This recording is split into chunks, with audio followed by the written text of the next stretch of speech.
This is, as you might have guessed, the new Polo GTI. It's got a bigger engine than the last generation, and you can now order it with a manual gearbox. And it looks good, doesn't it? Feels good as well, it's good to drive, but it costs 313,000 Rand, and that's before you put any extras in. The car I'm sitting in is 352,000. And no matter how you cut it, that's a lot of money for a Polo. Yeah. So why would you buy one of these when you could buy one of those?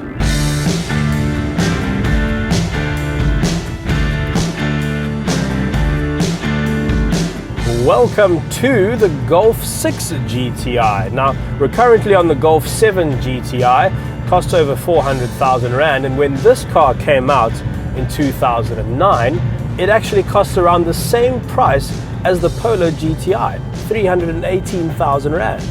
Fast forward 6 years though, and these are still trading really well second hand. You can get a good one for between 250 and 300,000 Rand. So why then would you spend another 100,000 Rand on a Polo GTI when you could have this?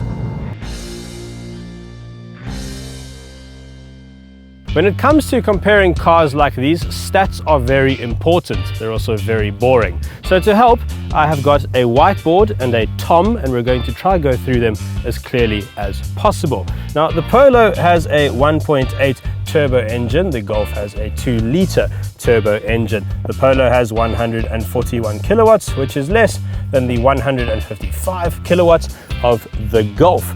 But the Polo has 320 Newton meters thanks to its manual gearbox, whereas the Golf only has 280. Now here's the bit that everyone starts caring about. Top speed is too close to call, 236 versus 238. But the 0 to 100 time, 6.7 for the Polo, 6.9 for the Golf.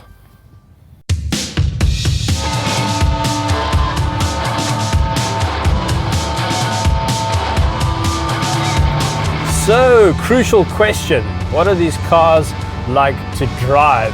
Well, that's always a subjective answer, but what I can tell you is I would have this manual Polo GTI over the DSG.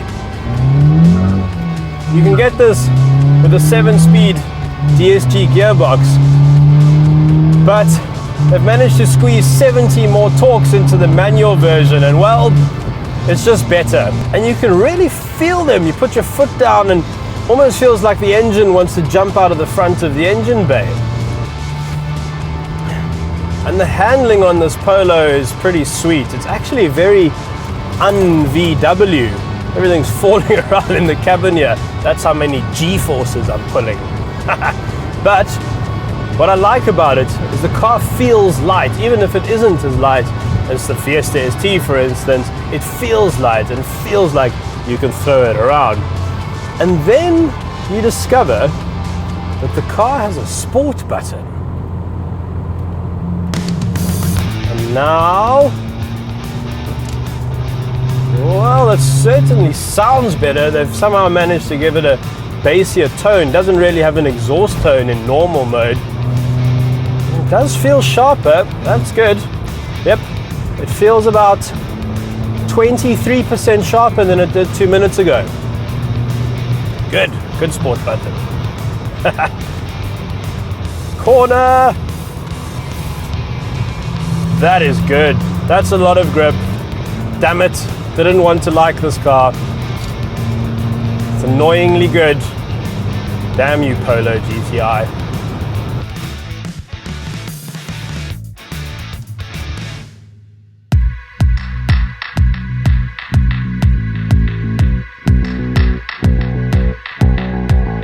Right, into the Golf 6 GTI, into sport mode. Here we go.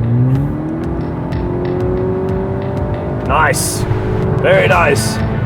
Must be honest, it doesn't feel like it has much more power than the Polo GTI, but it is a much smoother delivery. It's a much smoother car all round, actually. On a day-to-day basis, this is the one to have. These seats are super comfy, and the ride is much more luxurious than the Polo GTI. Here come some corners. That's not bad. Does feel a little wooden though. This car I'm in has done 90,000 Ks, but it still feels really solid. That's what's impressive about it. It's just not as electric as the Polo GTI. The Polo GTI feels more alive. Feels like it's dancing through the corners, whereas this one feels like it's just kind of hanging on. Yep, in terms of handling, the world really has moved on.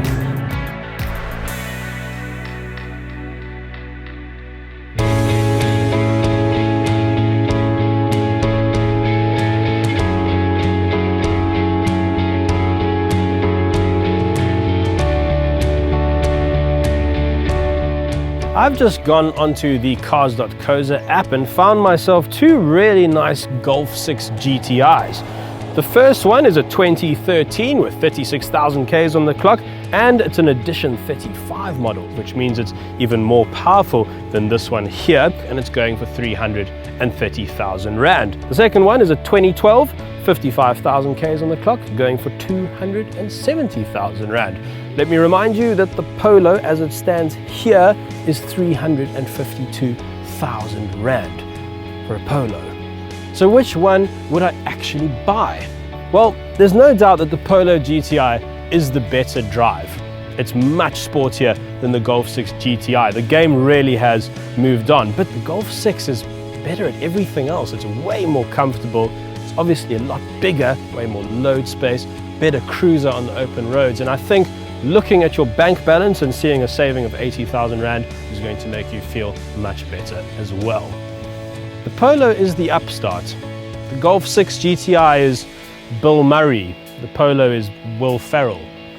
It's the better car, but it's not the better buy.